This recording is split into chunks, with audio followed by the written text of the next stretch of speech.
Welcome back, WNST, Tass in Baltimore and Baltimore Positive. I have promised to keep calm and stay completely local, and I saw this guy watching a little memory of ours from about 25 years ago last week on ESPN. My whole world during the middle of a pandemic was watching Cal Ripken's 21-31 game, and I said, you know what? I'm going to throw Cal a note, see if we can get Cal on. Surprise Don Mohler. So lo and behold, Don Mohler here on Baltimore Positive.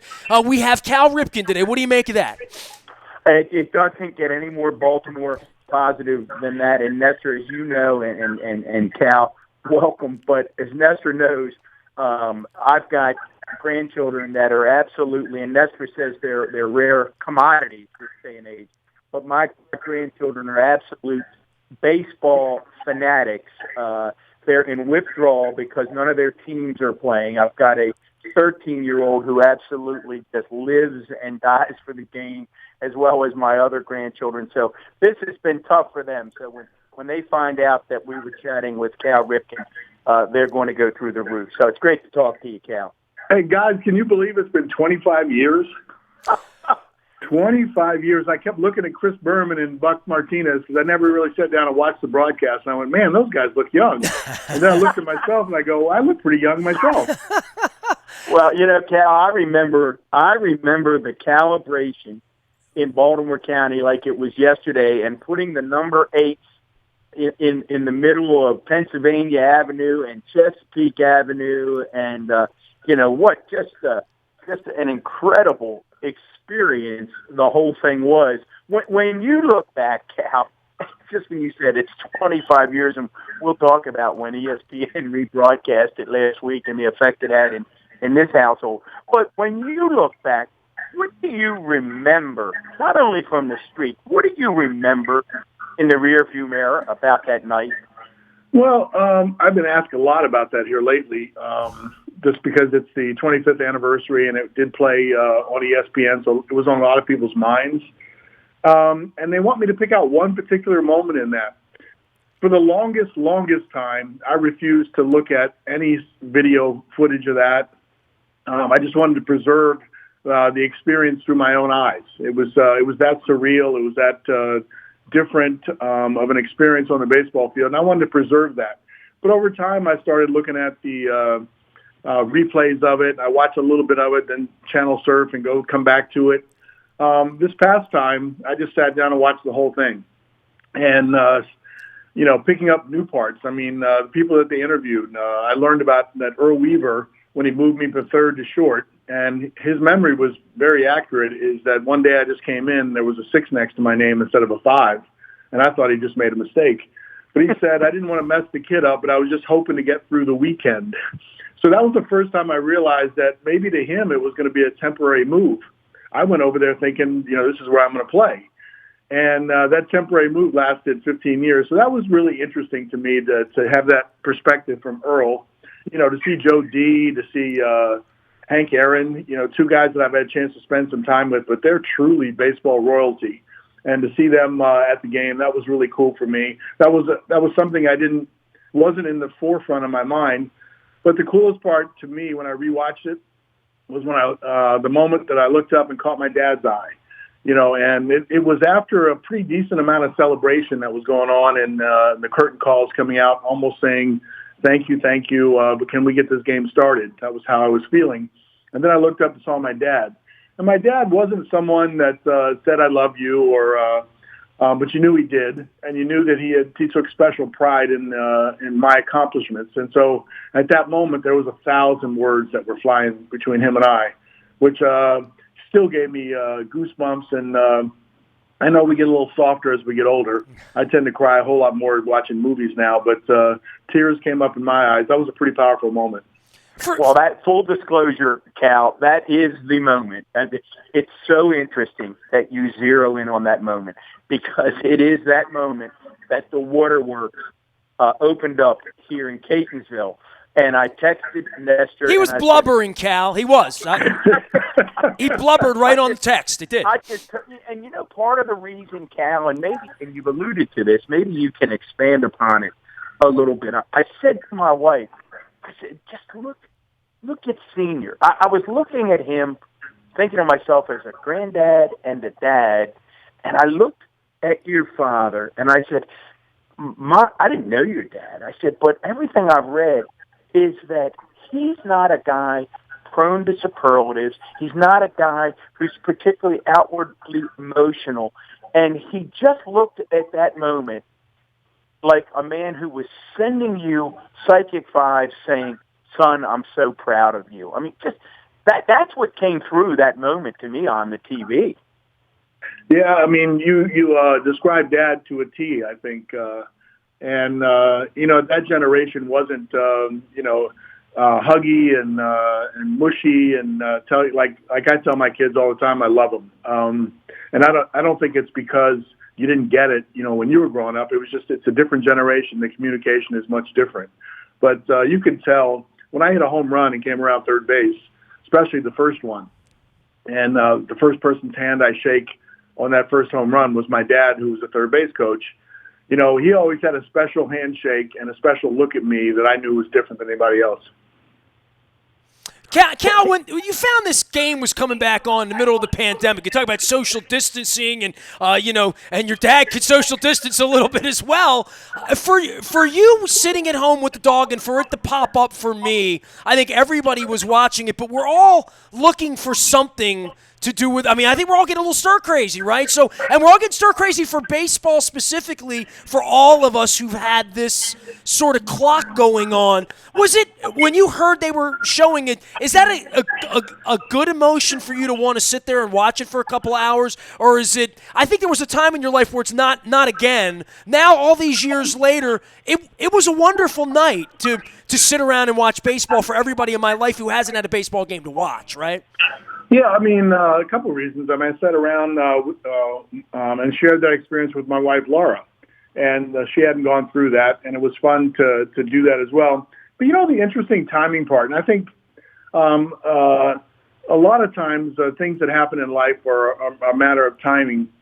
We sat around as a foundation, and we started to think, how can we help? How can we put our foundation to use during this time off?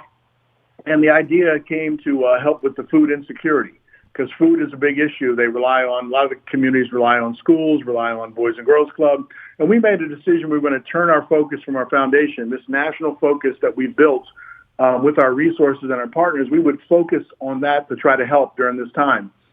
And right around the same time, ESPN decides that they're going to place the game in there, which started to receive a lot of attention. And my intention was to go on social media, maybe to reach out and ask people, use the power of social media, because I've never been on. And I always thought that you had to be a little bit more outgoing to make that work. And I was, private, although I lived a public life, and I still do. I'm more of a private person. But I thought, what a great cause, what a great way to use social media. And then all this attention was poured upon me, from the 21-31 game. And so I looked at it as the timing was really good to get a message out, not only to talk about 21-31 and really feel good about that accomplishment and soak in some baseball when baseball is not being played, but it really gave a platform and an opportunity, to talk about what we were doing with the foundation. And our Strikeout Hunger campaign has been marvelously successful so far, even the smallest of dollars matter. Feeding America is our partner, because we didn't know anything about food distribution, but they do. And so we reached out to them. They told me that $1 given is 10 meals distributed. So if you really think about what $10 can do, just think $10. People have kind of throw that away and not even think about it. But $10 is 100 meals, in those neighborhoods. So when you start doing that, we've got a lot of smaller donations, but the smaller donations have added up to big dollars, and we're helping a lot of kids. Cal, your family and baseball and all that it's meant to you, I think there was this dream of Don and I that you were going to first you were going to be the manager, then you were going to be the general manager, then you were going to be the president, then you were going to we had all of these thoughts about all of this, but from baseball and from what you've done for children over the last 25 years at Cal Ripken World Series, and more than that, I want to bring your brother into this, because sometimes that bat shows up with that, the thing underneath it. It happened the other day on my Facebook the other day. But your brother is also an incredible ambassador out of Major League Baseball Network every night, because you said you're more private. He's been out in front of baseball every night for most people in a way that maybe people wanted you to be, or the way A-Rod is out in front of it a little bit more. But the Ripken family and baseball through all of this, where that night was in 95 and what your father's legacy for you guys wanted to be, we had it all painted up in our cartoon world. The last 25 years, I see you out. It's been unbelievable for the Ripken family, I think, and for baseball, and for your foundation and the good work you do that pops up all the time, you know? Yeah, I thought when I left baseball that there would be an opportunity to come back to big league baseball, and in particular with the Orioles. My first priority was to be there for my kids. My kids were 8 and 12 when I retired, and I wanted to be there in ways that my dad couldn't be there when I was growing up. You know, he was in the minor leagues for the first 14 years. He had to work in the minor leagues, go to spring training earlier, go to instructional league, work 2 or 3 jobs in the off season. You know, so he was constantly providing for the family. But I had choices, and I wanted to be there during those years where I could pack lunches and take them to do to school, where I could be an assistant coach for Gilman with Ryan, watch their athletics, and going back into the grind wouldn't allow that to happen. So I knew that by going away from it for a while, there was a risk that I wouldn't be, welcome back. But I still think I'll turn 60 this year, and I still think that there's a possibility at some point that I can make a contribution back to the big league game in some way, shape, or form. And watching the Orioles rebuild, it reminds me of the painful rebuilding processes that we went through, and it wasn't fun, but it was really good to come out on the other end. I got a chance to watch Ryan in the minor leagues. He's doing quite well. He played in Double-A last year. He had 282, I think. He's starting to show signs of power, which is really good.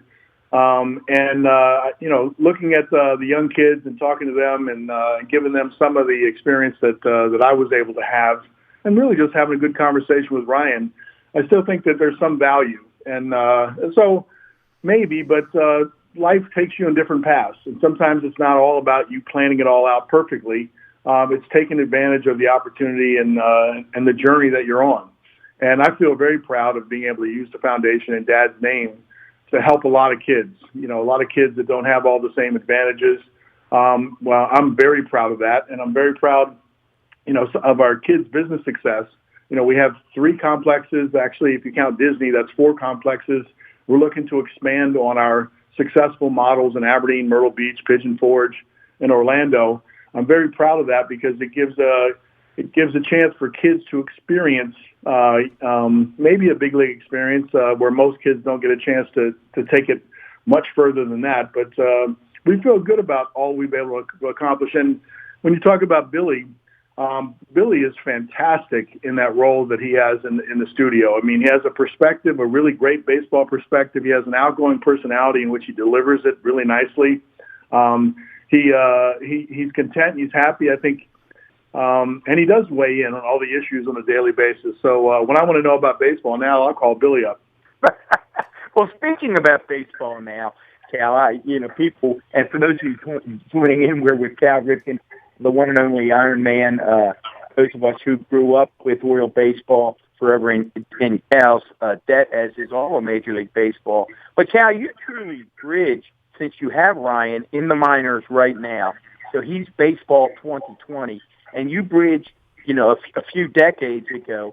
What's your take as a dad and a player and someone who loves baseball on the whole analytics perspective that's so much a part of the game today? How do you sort all that out? What does that mean to you?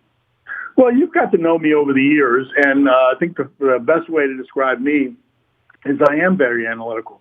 And I used all the data that was available to me, all the patterns, all the things that you could use. I love data. And the problem with a lot of the data is they're measuring all kinds of things and they're searching for answers or directions or way to teach or what does that data mean. And I think they're applying some of it, in a really effective way. But in the end, data is only as good as how you can help a player become better. And sometimes I can say that being analytical and being able to analyze all the situations was a tremendous value to me. It was a tremendous strength. but also it was a weakness because I could overanalyze something. And I tend to worry that with all the different forms of measurement now and all the different ways in which we can measure it, we're trying to say, what does that mean? That many times you're overwhelming some players and you're feeding them data and feeding them information, and maybe it's an overanalysis. So I see great value in a pitcher, pitching when a ball comes out of a pitcher's hand and it has a certain rotation and it has some late sink to it. Scouts used to say, he's got movement like Kevin Brown or like Scott Erickson. He's got really late movement. But now you can actually prove it. You can see the rotation coming out, the spin of the pitch, and go down, and he can duplicate that sort of move. And so I see the value in that.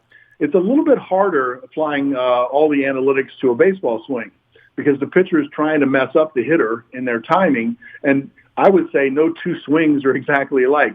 You want to get in position and give yourself a chance, but they're changing speeds on you, locations on you, sometimes 30 miles an hour difference between the fastball and the off-speed pitch. So your goal is to have a good chance, and but your swings are not going to be exactly the same, and each hitter is different. So it's very difficult to apply, a metrics on hitting that applies to everyone. And I think you should keep that in mind when you're teaching. But I have no problems with the analytics. I love listening to them. I love listening to the logic of it, and then trying to use your baseball experience and your knowledge to say, does that fit? Does that work? Can you work with that? Can you help a hitter with that information that you got?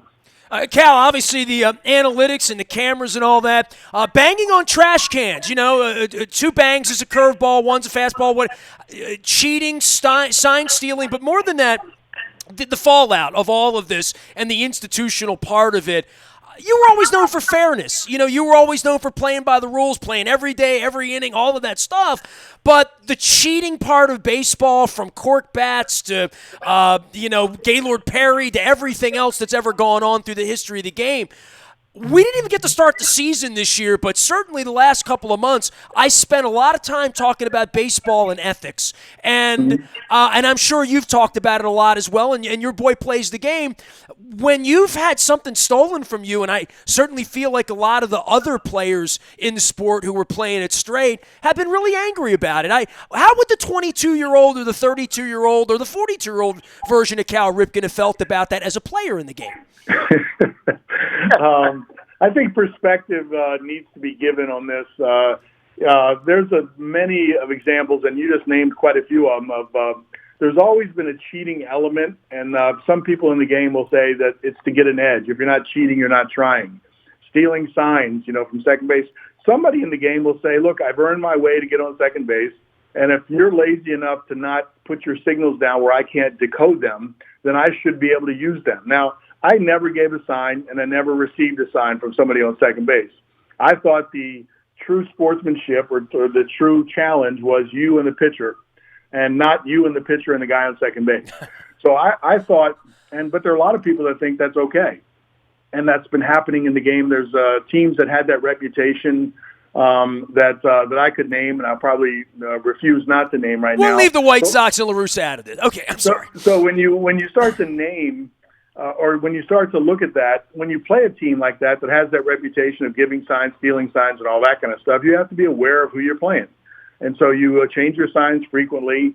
And sometimes in examples, if somebody's giving pitches from second base and say they put down a curveball and the hitter knows the curveball's coming, sometimes you just go in there and say, okay, put down curveball, but I want you to throw a fastball up and in. Now, I can assure you that when the hitter is looking for a slow pitch at 68 or 70 miles an hour and the curveball starting, up and in and breaks over the plate, then all of a sudden they get surprised with a fastball up and in. Their life flashes before their eyes, and then they start to think, well, wait a minute, do I trust that signal coming from second base? And I would argue that you have the advantage now when you broke that trust, because when the guy gives you the sign, his first instinct is he right on this one or is he wrong? And being a hitter, you want to be for sure what you're looking for. You don't want to be caught in between. But there's all kinds of ways to deal with that. And in this day and age, the concern that I have is You can have camera angles. You can have algorithms that will decode signals better and all that. The digital aspects, and even there's some rumors that there's buzzers inside uniforms, and you're telling people that way.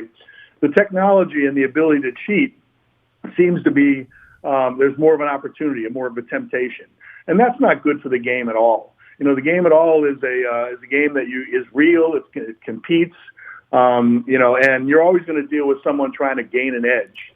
And there's all kinds of things in the game that, for example, if a pitcher tips his pitches to me, remember Jack O'Connor was a left-handed pitcher for the Twins. And in his windup, when he took a fastball sign, he would take a deep breath and throw the pitch. When he took a breaking ball sign, he didn't take a deep breath. So his nickname became Huff and Puff really quickly. So every time he huffed and puffed, he threw you a fastball. So that's a huge advantage as a hitter. But that's just like the pitcher looking at where the hitter's standing, whether he's close to the plate, whether he's off the plate, and all that kind of stuff. So those things happen in the game that you naturally pick up. But when you start using all these different, like binoculars in the bullpen or in the scoreboard, which has been rumored, or using TV angles and Apple Watches and all that kind of stuff, that takes it outside the lines, in my opinion. So, but to say that it's just happening now would be untrue. There's been that sort of element that you've had to deal with when you play. And if you're the catcher and you hear the trash can bang in there and you realize there's a pattern going on here, because in order for it to work, the hitter has to hear it, right?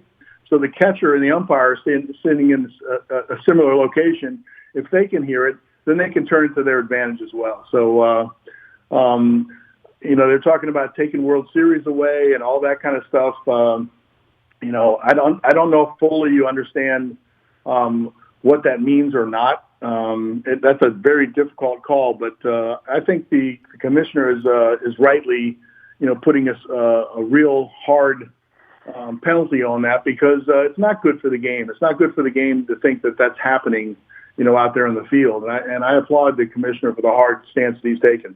Just to clear it up, you never cheated, right, Cal? No, never cheated. You did talk, though, Cal, about where a batter stands in the batter's box and so on. And I was thinking it was funny because of 21-31, the rebroadcast of that took place right about the time we lost another great Baltimorean in Al Kaline. And I was thinking, in terms of baseball, that if I look at Al Kaline's batting stance at 18, Al Kaline's batting stance was identical 20 years later when he left the game. I know where you're going with this. Cal Ripken, not so much. So for all those young kids out there, you're talking about analytics. Talk about what led you to change stances throughout your career. Because, I don't know, there are 8 to 10. There are a lot of different stances, Cal. How did you make those decisions, or was it just intuitive? No, it's first of all, a stance is just a starting position. And you can find all kinds of stances all the way through the league. And then you have to ask yourself, how do they have success with those stances? But they have the ability to hit, and there's certain fundamentals in the framework that you need as a hitter. But a starting point, can make it more difficult to get into your swing. Like if you have way too much movement, those trigger mechanisms or those timing mechanisms, and the pitcher gets ready to throw, your timing might be off. So a principled way is the more still you are when the pitcher gets ready to throw the ball, the steadier your head is, and there's less moving parts to go wrong. But there are times when you really do need to trigger something in your swing. And I will tell you that maybe this logic started to happen because I played against Carl Yastrzemski. And Carl Yastrzemski, at the end of his career, I don't know if you remember, either 82, 83 range, he wore us out, at the end of his career. He had a long, long career, and he was swinging the bat really well. But I noticed that he was leaning out on his front foot and putting all his weight on his front foot as part of his stance. And then as the pitcher started to deliver the ball, he would go to the backside and then come forward. So I asked him when he got to second base, I said, why are you putting all your weight on your front foot? And he said, as I've gotten older, I get jumpy and I feel like I want to go out there because I feel like I don't have the same quickness that I had before. So I try to make sure that I go back first, which is a position of loading to give myself a chance. And so I realized that as you play baseball that you have to make adjustments. So my problem was I'd pull my shoulder or I'd go out too soon. I'd charge ahead. And the counter to pulling your shoulder is to close it off. So you go with a more closed stance. Now, I would practice this in batting practice because sometimes I couldn't hit 60 miles an hour and think, okay, what's wrong with me? And then I closed my shoulder off and I stayed in, and all of a sudden things started to happen. And sometimes I couldn't understand why they happened. I just closed my shoulder and started to work. So I went with that stance. And if you can't wait on the slow stuff or the breaking ball or somebody's getting you way out in front, maybe you widen your stance a little bit. You kind of anchor yourself so you wait for the ball a little longer. So there's some basic reasons why, but I wasn't afraid to try something to get myself out of that. I didn't change my swing per se, but I did change my starting position. Really interesting. Cal, the other thing I always think about, and I can't thank you enough for this, and I'll tell a quick, leading into this, I'll tell a quick Kenny Singleton story one night. When my son was playing Little League growing up, it was at Singleton's best years in Baltimore, and I always appreciated the way Ken carried himself. And, I went up to him one night at an event, and I just said, hey, Ken, as a parent of a young kid, I just want to thank you for the way you carry yourself. And typical of Singleton, he looks back at me and goes, no, he said, I want to thank you for taking the time to come up and sharing that. And that's sort of Ken Singleton playing the game the right way, going back to your dad again. We always hear that Cal and Billy play the game the right way. Again, this is really a question for my grandsons again, who love the game. What does it mean? Well, and they've been to Ripken camp, by the way. They've been up to Aberdeen. They love coming up there. What does it mean for you to play the game the right way? Well, do what my dad said. No, I think we all have a standard that you give yourself and a conscience, and many times within the game, there are no written rules against some of these things that some people can call cheating or some people can't. I had my own standard, my own sense of what I thought was right and what was wrong and what was fair in competition. And I tried to live to that standard, and I got that standard from my dad. If you think about it, and maybe this explains it, when I got into pro ball, somebody would pull a hidden ball trick. I would tell my dad about the hidden ball trick is that, and you get excited about it because it's a trick and it works and all that kind of stuff every once in a while. And my dad looked me in the eyes and said, there's no place for the hidden ball trick in professional baseball. That's amateur baseball. Because there's a certain pride in the way you go about it. You're not out there to try to embarrass the other guys. You're out there to outplay them and beat them. And so I always remember that. And there were a couple of times when people that came from other organizations tried to put a hidden ball trick on. I remember Juan Bonilla got a ball from right center field after a double, and he faked the throw back to our pitcher. And I'm standing on second base, and the guy's got his back to Juan Bonilla. And I see the ball didn't come in. And then I look at Juan Bonilla, and he goes, shh, like, don't tell anybody. So I walk up to the guy on second base, and I say, don't move, stay on second base. The second baseman has the ball. And he looks at me like, why are you doing that? And I said, there's no place for the hidden ball trick in baseball.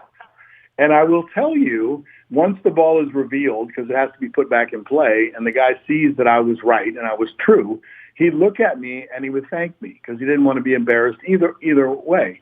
So there's a certain projection of how you play the game. And I will tell you that there was some strategic advantage to that, because sometimes I would be able to ask that guy a question on second base, like, since when did they start putting hit and run on with Mark McGwire?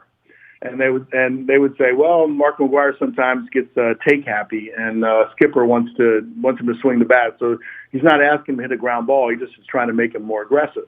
That information is pretty valuable when you're choosing who covers second base at different situations. So there's a sharing of information that naturally happens, but there's also a way that I thought the game was to be played. And I'm proud of the fact that other players and other teams really respected how I went about my job. Well, Cal, you get the name Iron Man after all these years for mental toughness. Give us some mental toughness in the middle of this COVID here, man. I know we're missing baseball, we're missing sports, we're missing physical. I mean, I'm assuming you may have not have hugged your children. I mean, Don has not been able to hug his children or grandchildren. I think all of that, where we are right now, and the strangeness of all this, we're going to remember this time in our lives. And I think mental toughness, and I know we had Don's sister on as a psychotherapist, just just talking about taking care of ourselves in the middle of this mess, right? Yeah, it's really interesting. It boils down to you play it one game at a time.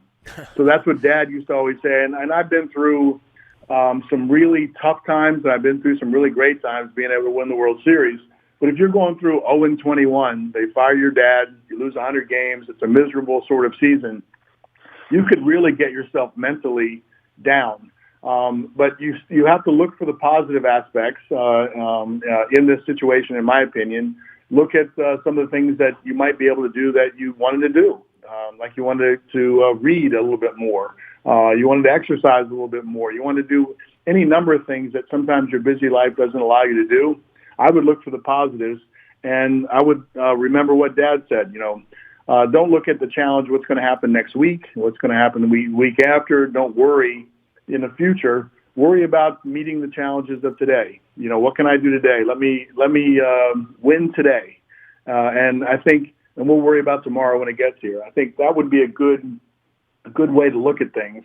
I know you get stir crazy. It's very difficult, and an analytical mind can wander. But I keep coming back to, okay, let's just focus on today. I tell you what, I personally have been way uplifted by our foundation. Our foundation came up with that idea, and to help with the food insecurity around the country. And as soon as that idea happened, it gave me sort of a mission. Sitting back here, I've done a bunch of interviews. I've encouraged a lot of people to help with the team. We've used our network in ways, in a digital way that it feels like I have a sense of purpose sitting at home. So I would also encourage people just to find whatever that sense of purpose is and then go with it. Well, we're going to be talking to the folks in the Maryland Food Bank next week as well. I want to give a shout-out to John Maroon, our longtime friend. Don, a lot of people have a picture with Cal, and everybody's got Cal's autograph, right, whether it's on a popcorn box, as Cal sat there signing autographs. I have a picture at the top of the Great Wall of China with Cal Ripken. Oh, yeah. And there's not many people that can say that. So, I always point that one out. That trip that we went on at the end of your career and, obviously being around the world and all of that, does any of that strike back at you 13 years old? My wife and I went to Japan and over to South Korea about 4 months ago to chase you two around and talk about South Korea and how much they love baseball. I mean, you and I were in the middle of Beijing. Nobody knew what baseball was, right? I mean, 13, 14 years ago. It's amazing how global it's become a dozen years later in so many ways in the World Baseball Classic, right? Yeah, that was a fantastic trip, and you described it really well. Some things in life, the baseball's allowed us to do that. It allowed me to go over there in that capacity and then conduct some clinics and introduce baseball to kids that didn't have it. Celebrate goodwill through sport, which was my job at that particular time. But that was a fun trip, and that was a life experience, not just a baseball experience. It was a life experience, and I'm glad that you got a chance to enjoy it, and you maximized it like nobody can by moving around. And I remember how clear it was that day we went on the Great Wall of China, and we walked around, and sometimes you feel like you're kind of a big fish in your little pond back here, but you realize the world is a huge ocean, and there's a lot of stuff we haven't seen. Well, yeah, man, and I'll never forget that day at the orphanage with the little girls, bro. Unbelievable. That was cool. Hey, man, thank you for your time, as always. And, Don, any parting words for Cal since you were completely shocked? Cal, let me tell you what. If I would have told him that you were coming on, he would have sent me a bio on you and highlight because he's Mr. Prepared. So just dropping you in and saying, Cal, Don, Cal, we're going to talk to Cal. He had no prep, and it drives him crazy. Yeah, that's true. You caught me off. But actually, I've got a quick question for Cal. With no prep, I want to see how close I am. But I'm telling you, you talk about where we are and what we're doing. I'm looking over my desk. I have very little memorabilia, but I have 3 framed photos hanging right over my desk that I'm looking at right now. One is Cal Ripken Jr., one is Jim Palmer, and one is Brooks Robinson. So I think that's a pretty good Hall of Fame hanging over the desk right now. So just thanks for the memories, Cal. Cal, I want to see how close I am, because Nestor said I normally would have done research. He didn't let me do it. He surprised me, so I had to do this on the ring. How close am I if I say there was 1 year? You were setting these incredible fielding records. And in my brain, tell me how close I am to this. In my brain, there was a year where you made a total of 6 errors, and 3 of them were on throws, which means that out of the 500 or 600 chances, ground balls, you missed 3 ground balls in an entire season. Now, am I close to that, or am I hallucinating about that? Yeah, you gave me twice as many errors as I deserved. I had 3 errors in that year, and I thought every one of the 3 areas was a bad official scorer's decision. Of course you did. So I went 100 games. I think Mike Bordick broke the consecutive errorless streak at shortstop in one of the years with the Orioles. But I went 95 or 96 games without an error. I made 1 against Cecil Fielder. I made 1 against George Brett. And I made a throw in the hole in Milwaukee where Mickey Telston was the first baseman. And it was a pretty good throw, but he had strided forward too soon. And he caught the ball and came off the base. And they gave me the error on that one. George Brett was a cue ball off the end of the bat where the third baseman didn't see it. And I tried to make a swipe at it on the turf. I had no chance, really. I could have just went out and picked it up. But they gave me an error on that one. And Cecil Fielder got jammed so bad in Detroit that the ball crickled past the pitcher.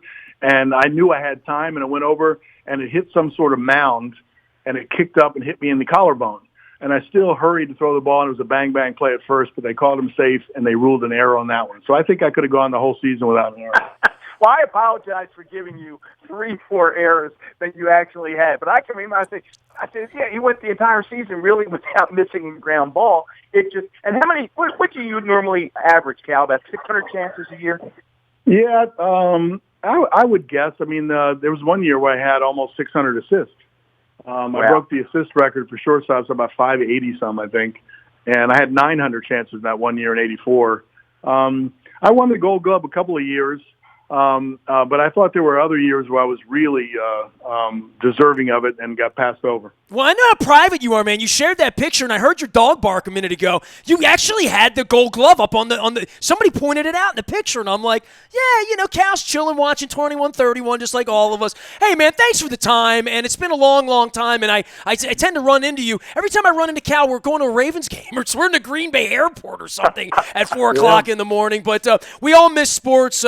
We all miss baseball. We all miss some normalcy. It's been great to hear your voice and have some sense of normalcy, and hope to see you at a baseball game sometime soon, Cal. Okay. Thank you, Cal. We'll see you, man. There he goes, Cal Ripken, Don Mohler, former Baltimore County executive, doing the Baltimore positive thing. You can find me, Nasty, at Baltimore, Nasty at WNST.net or Ness at Baltimore Positive. I have 2 email addresses for the first time as well. We're keeping calm. We're staying local, and we're staying Baltimore positive here at WNST.